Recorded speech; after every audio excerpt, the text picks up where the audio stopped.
to support Trayvon's family and let them know that they are not alone.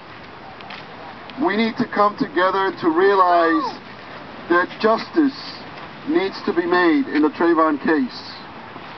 My colleagues and mayors across the United States are trying to figure out whether this was a hate crime or worse, an assassination. We need to come together as a community because racism needs to come to an end. We thought that with the election of Obama that somehow racism would disappear.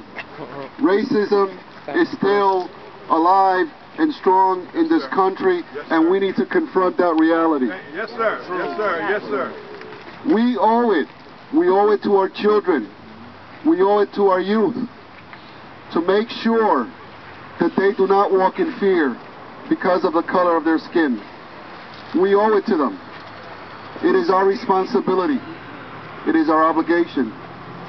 So we hope that out of this tragic moment with the loss of a man, a young man, a child who was killed because of what he was wearing, perhaps maybe the color of his skin, does not happen to any other person again. I lost my father at age, he was 19, and he was killed, coincidentally enough, by the shirt he was wearing. And while it was Latino and Latino violence, it was a life, and it's nonetheless important. So we need to come together as a community. We need to have that dialogue. We need to have that dialogue. You know, part of the problem is that people are not talking about it.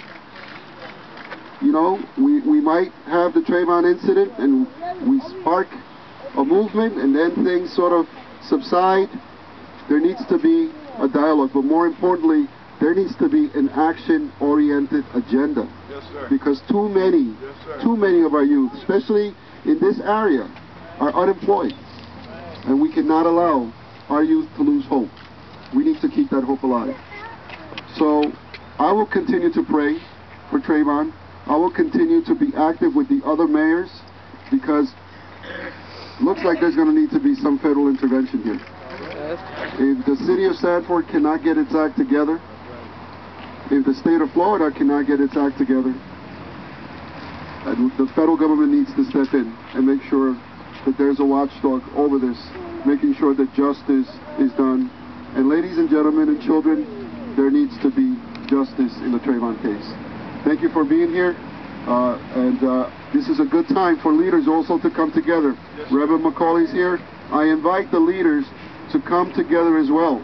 You know, this is too important not to be together. Yes. We have to be together on this. So thank you so much, and let's make sure that justice is done.